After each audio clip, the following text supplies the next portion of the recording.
रावण ने मन में कुछ ठान लिया है, मैं ऐसा करूंगा। और मारीच को पता है कि इसमें इसका विनाश होने वाला है, संबंधी है उसका, समझाता है ऐसा मत करो क्योंकि तुम मरोगे, तुम्हारा कुल मरेगा, तुम बचो। और उसके आगे फिर बतलाते हैं कि देखो, अगर तुम्हें लग रहा है कि राम कोई मनुष्य है जिसे तुम मार दे सकते हो, ऐसा नहीं है, भगवान है साक्षात, बचो। इसमें देखिएगा बहुत मजेदार चीज है कि मारीच को पता है कि श्री रामचंद्र जी भगवान है। मारीच को यह भी पता है कि अगर भगवान के हाथ में अगर मारा गया रावण, इसे उत्तम गति प्राप्त होगी। तथापि मारीच कह रहा है कि अपनी जिंदगी बचाओ। बहुत बहुत बहुत मजेदार चीज है। हिंदू धर्म, हम लोग प्राय स्वर्ग स्वर्ग के बारे में बोलते हैं, मुक्ति के बारे में बोलते हैं, यहाँ तक कि जो हिंदू धर्म की निंदा करते हैं वो कहते हैं कि हिंदू धर्म जो है बहुत ही निराशावादी धर्म है, क्योंकि हमेशा जीवन को नकारता है। ऐसा नहीं है।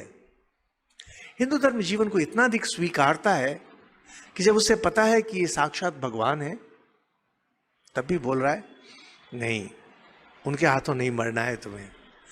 मृत्यु अच्छी चीज नहीं है, जीवन बहुत महत्वपूर्ण है। हम लोग जब उदास होते हैं, हम लोग कहते हैं कि काश मैं मर जाता। हम लोग कभी कभी जब बहुत दुखी होते हैं, मृत्यु की चाहत करते हैं।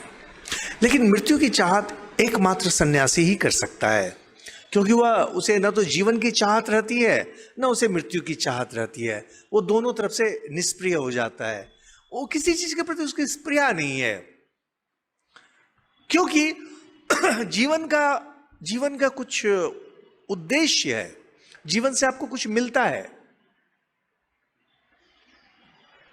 आपको जीवन में जो कुछ चाहिए, आपको भोग चाहिए, आपको त्याग चाहिए, आपको उपलब्धि चाहिए, आप जो भी करना चाहें, आपको इस जीवन के माध्यम से ही मिलेगा।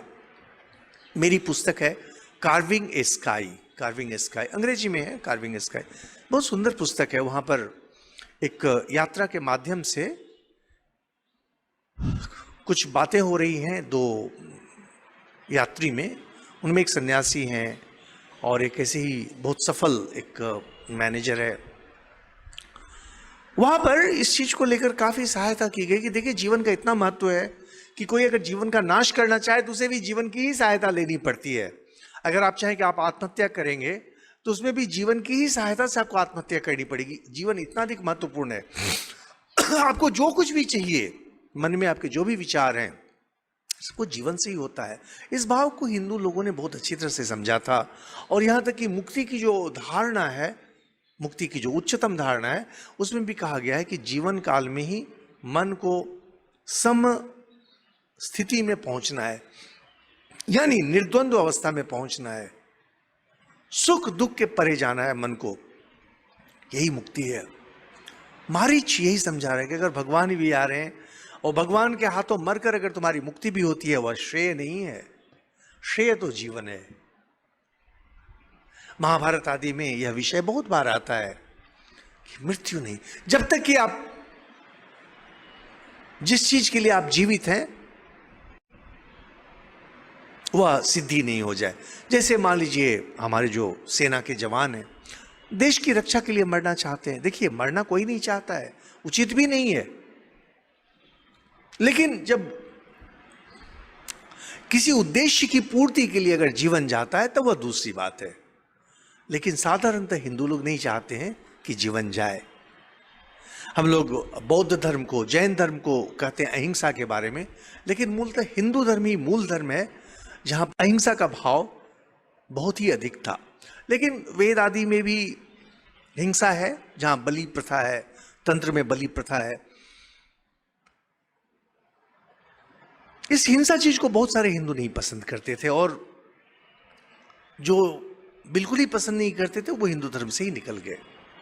तो यहां पर मूल बात यही है। मारीच कहते हैं, रावण जाओ घर जाओ, या सोने का हरिण या सीता राम सबको भूल जाओ, सुख से राज्य करो।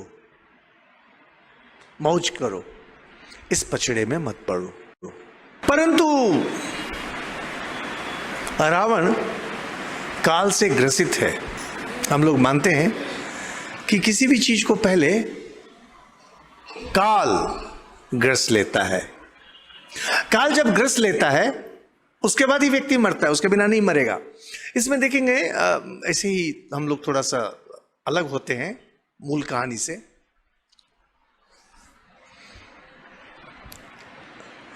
गीता में भगवान एकादश शब्द हमें कहते हैं कि मैं वेता नीता पूर्व में, पहले ही मैंने इन सबको मार के रखा है। निमित्त मात्र भव सव्य साचिन। अर्जुन, तुमको तो केवल निमित्त बनना है, तुम मारो।